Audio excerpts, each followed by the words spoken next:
TV star news देख रहे हैं आप। मैं हूं आपके साथ तुलिका सिंह। देवभूमि मंथन में आपका स्वागत है। रुक करते हैं पहली खबर की ओर। पहली खबर हमारी नई टिहरी से है, जहां पर अवैध खनन के माफिया रुकने का नाम नहीं ले रहे हैं। अवैध खनन माफिया पर लगाम नहीं लग रहे हैं, वहीं सूर्यास्त होने के बावजूद खनन का काम चालू रह रहा है। उत्तराखंड में भी खनन माफिया धड़ल्ले से खनन को अंजाम देने में नहीं चूकते। दरअसल अभी अभी खनन के मद्देनजर बड़ी खबर सामने आ रही है, जहां आप तस्वीरों में साफ तौर पर देख सकते हैं कि किस तरह खनन माफिया धड़ल्ले से खनन को अंजाम देने में लगे हैं। आपको बता दें कि जनपद टिहरी गढ़वाल के देवप्रयाग विधानसभा के कीर्तिनगर ब्लॉक चोपड़ा गांव के पास खनन का पट्टा है, लेकिन सूर्यास्त होने के बावजूद भी खनन का काम जोरों पर है। जब इस संबंध में उप जिलाधिकारी आकांक्षा वर्मा को बताया गया, परंतु वहां से 3 गाड़ियां निकल चुकी थी। कहीं न कहीं इस पर प्रशासन की मिलीभगत से खनन रात को भी चलता रहता है।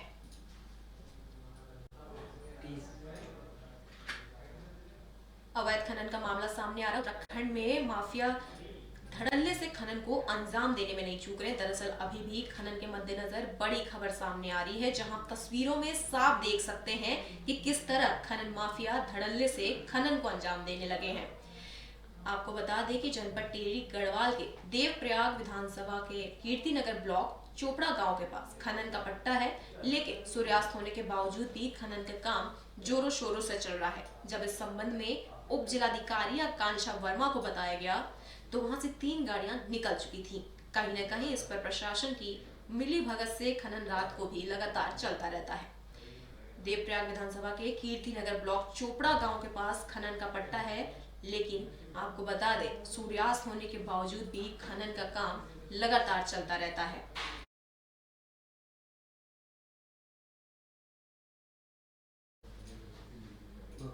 बढ़ते अगली खबर की ओर। अगली खबर में कैबिनेट मंत्री ने किसानों का किया विरोध। कैबिनेट मंत्री किसान अरविंद पांडे से खास निराश थे, जहां दिल्ली में चल रहे किसानों का आंदोलन केंद्र सरकार के लिए गले की हड्डी बन गया है, तो वहीं अब बीजेपी के जनप्रतिनिधियों को भी भारी विरोध का सामना करना पड़ रहा है।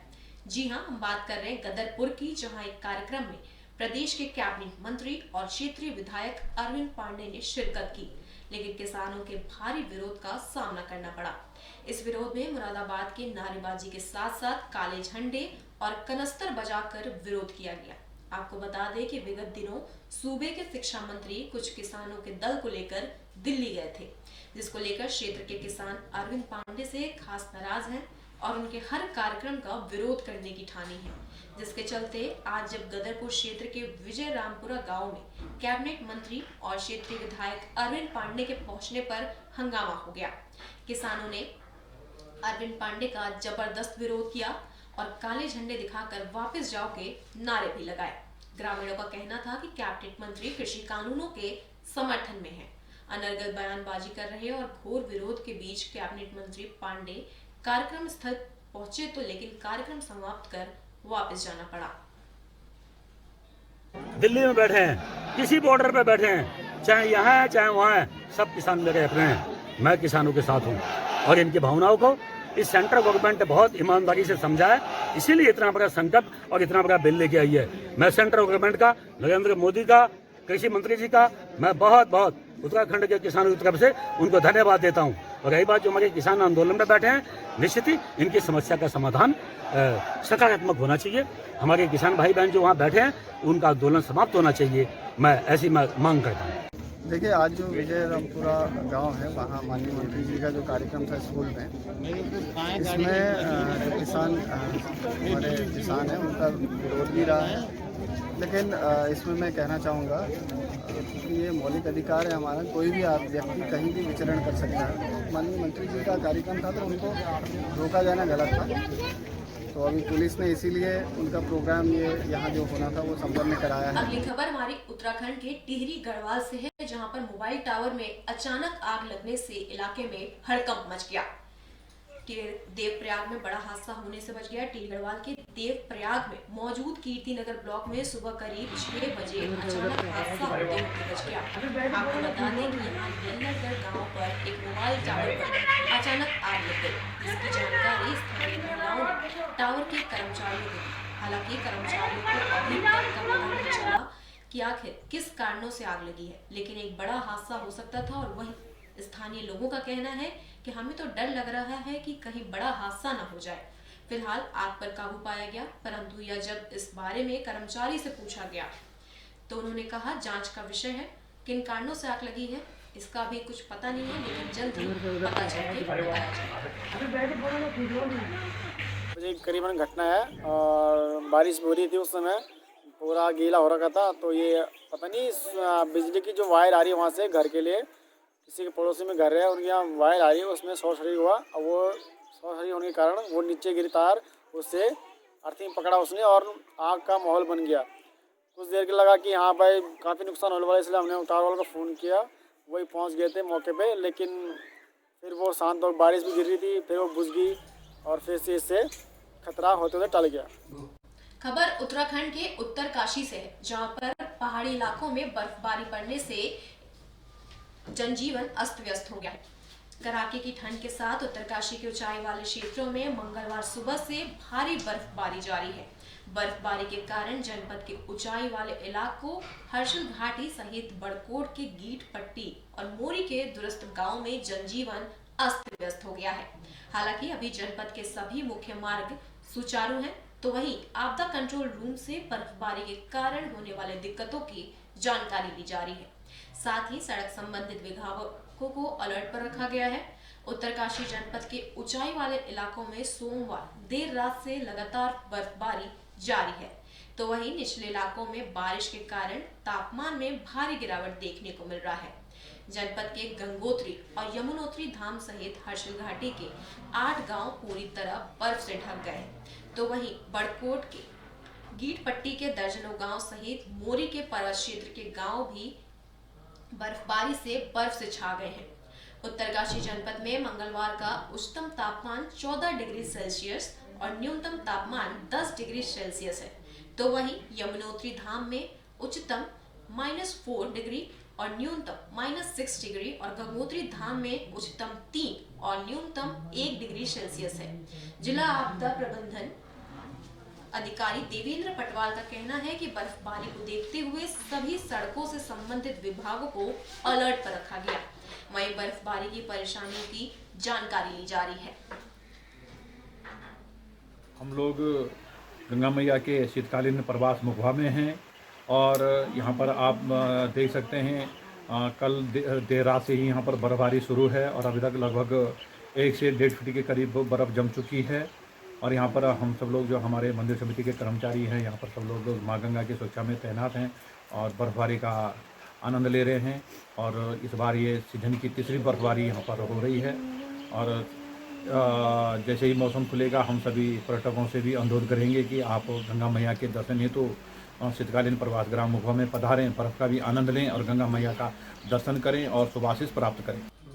खबर उत्तराखंड के रामनगर से है, जहां पर बर्ड फ्लू को लेकर कॉर्बेट नेशनल पार्क ने अलर्ट जारी कर दिया है। आपको बता दें, राजस्थान के अलग अलग जिलों में 250 से ज्यादा कौओं की मौत हो गई तथा हिमाचल के पौग बांध में 1000 से ज्यादा प्रवासी पक्षियों के मरने का मामला सामने आने के बाद बर्ड फ्लू को लेकर चिंता बढ़ गई, जिसके बाद हिमालयी राज्यों में विशेष रूप से अलर्ट जारी किया गया। उत्तराखंड के उधम सिंह नगर और नैनीताल के जलाशयों में भी लाखों की संख्या में प्रवासी पक्षी आते हैं। ऐसे में यहाँ भी बर्ड फ्लू की आशंकाएं बनी हुई हैं। बर्ड फ्लू की आशंकाओं को देखते हुए वन विभाग ने कुमाऊं मंडल में अलर्ट जारी किया। कॉर्बेट नेशनल पार्क में बड़ी संख्या में प्रवासी पक्षी पहुंचते हैं। कॉर्बेट पार्क के रामगंगा जलाशय, तुमडिया जलाशय, कोसी जलाशय और आसपास के जलाशयों में साइबेरियन पक्षी 7 समंदर पार से यहाँ पहुंचते हैं। कॉर्बेट नेशनल पार्क के निदेशक राहुल कुमार ने बताया कि हिमालय व अन्य राज्यों के पक्षियों की मौत के कारणों का पता लगाया जा रहा है, लेकिन प्रारंभिक जांच में बर्ड फ्लू की बात सामने आई है, जिसके बाद भारत सरकार ने एडवाइजरी जारी कर विभिन्न जलाशयों में प्रवासी पक्षियों पर विशेष नजर रखने को कहा है। उन्होंने कहा है कि जहां जहां पर हमारे प्रवासी पक्षी पहुंचते हैं वहां विशेष नजर रखी जाए। कॉर्बेट टाइगर रिजर्व में 650 पक्षियों की प्रजातियां पाई जाती हैं, इसलिए जहां जहां पक्षियों के स्थान है वहां विभाग की टीमों को प्रवासी पक्षी के मूवमेंट पर नजर रखने के आदेश भी दिए गए हैं। देखिए, भारत सरकार द्वारा इस संबंध में एक एडवाइजरी जारी की गई है। हिमाचल और कुछ अन्य राज्यों में जो प्रवासी पक्षी और अन्य पक्षी हैं उनके डेथ की सूचना प्राप्त हुई है और जो कारण है उसके डेथ के उसका पता लगाया जा रहा है, परंतु प्राइमरीली उसकी आशंका जो है एवियन इन्फ्लुएंजा की बात कही गई है। तो हमारे जहाँ जहाँ पर माइग्रेटरी बर्ड्स आते हैं और उसके अलावा जो हमारे बर्ड्स के सारे लोकेशंस हैं, चूँकि कॉर्बेट टाइगर रिजर्व जो है वहाँ पे लगभग 650 प्रजातियाँ बर्ड्स की पाई जाती हैं, तो हमारे सभी सेंसिटिव पॉइंट जो है हम उनको लगातार मॉनिटर कर रहे हैं और जो गाइडलाइंस में जो भी प्रोटोकॉल दिए गए हैं उनको ध्यान में रखते हुए उनकी खबर सुरक्षा उत्तराखंड के टिहरी से है, जहां पर नगर पालिका ने मजदूरों के लिए रैन बसेरा की व्यवस्था की है। नई टिहरी में पड़ रही कड़ाके की ठंड को देखते हुए नगर पालिका टिहरी द्वारा गरीब मजदूरों को रैन बसेरा में अस्थायी रूप से रहने की व्यवस्था की गई है। नगर पालिका परिषद के अधिशासी अधिकारी राजेंद्र सिंह सजवाड़ का कहना है कि महिलाओं के लिए, पुरुषों के लिए अलग अलग ठहरने की व्यवस्था की गई है। यहाँ तक कि सर्दी को देखते हुए गर्म पानी, किचन आदि की व्यवस्था नगर पालिका द्वारा की गई है। उन्होंने कहा कि हीटर की व्यवस्था भी की गई है। यहाँ तक कि अस्थायी रूप से नगर पालिका परिषद कार्यालय के समीप भी रेन बसेरा बनाया गया। यहाँ तक कि अधिशासी अधिकारी खुद ही रेन बसेरों की मॉनिटरिंग कर रहे हैं। समय समय पर मॉनिटरिंग की जा रही है। अधिकारी खुद भी रेन बसेरे को देख रहे हैं। जिलाधिकारी महोदय और माननीय अध्यक्ष महोदय द्वारा पालिका को सख्त निर्देश दिए गए हैं कि नई टिहरी में कड़ाके की ठंड पड़ रही है, इसमें रैन बसेरे भवन की जो व्यवस्थाएं हैं वो अच्छी होनी चाहिए। हमारे द्वारा जो हमारा अस्थायी रैन बसेरा भवन है जो बस अड्डे में है, उसमें हमारे द्वारा जो है महिला पुरुष के लिए अलग अलग रूम बनाए गए हैं। यहाँ पे जो है 24 बेड की व्यवस्था है। साथ ही ठंड को देखते हुए जो है यहाँ पे जो गर्म पानी के लिए गीजर लगाए गए हैं, रूमों पे हीटर लगाए गए हैं और इसके अतिरिक्त यदि आवश्यकता पड़े तो हमारे द्वारा अस्थायी रैन बसेरा भवन भी बनाया गया है बस अपना कार्यालय के पास, बिरादगढ़ के पास।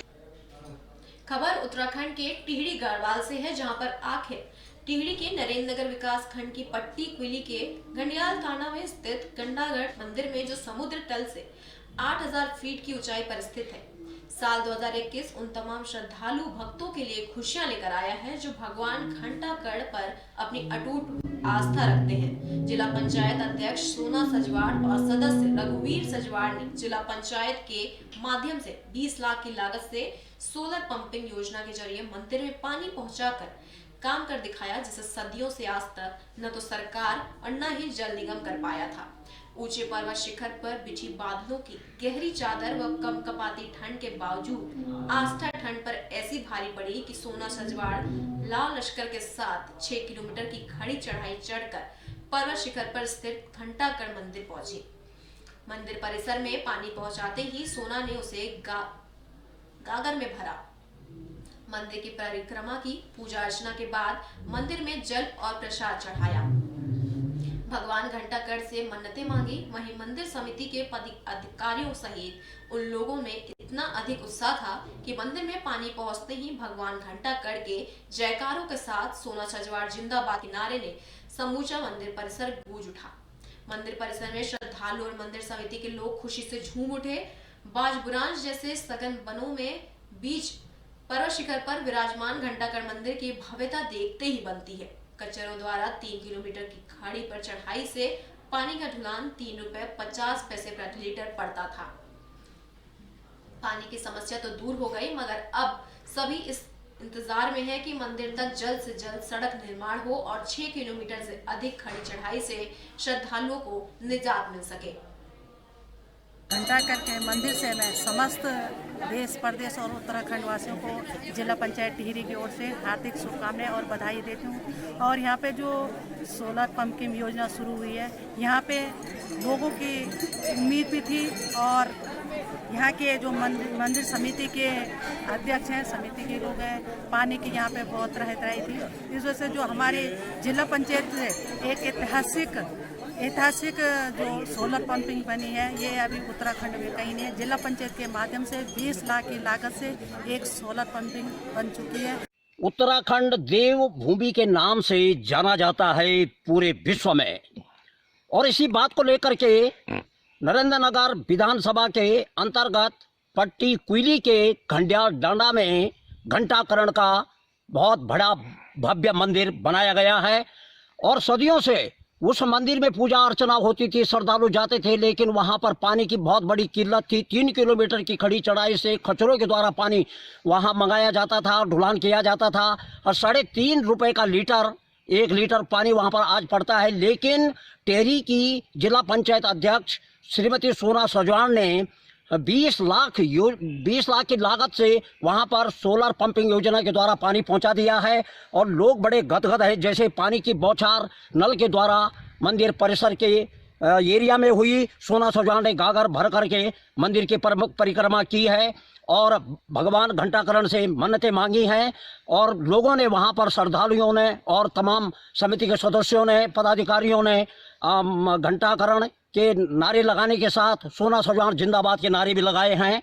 और वहाँ पर ये चीज़ भी देखने की है कि अब वहाँ पर जो कमी है वो लोगों को ये खल रही है कि यहाँ पर सड़क नहीं है, किसी तरह की सड़क भी वहाँ पर आ जाए तो सोने में सुहागा होगा। खबर उत्तराखंड के उधम सिंह नगर से है, जहां पर भारी बारिश के चलते किसानों को खासा नुकसान झेलना पड़ रहा है। किसानों की फसल को खास नुकसान हो रहा है। जहां पहाड़ी इलाकों में जमकर बर्फबारी हो रही है तो वहीं मैदानी इलाकों में लगातार 4 दिनों से रुक रुक कर बारिश हो रही है, जो कि मैदानी इलाकों के आवारा पशुओं के लिए एक मुसीबत बनकर बरस रही है।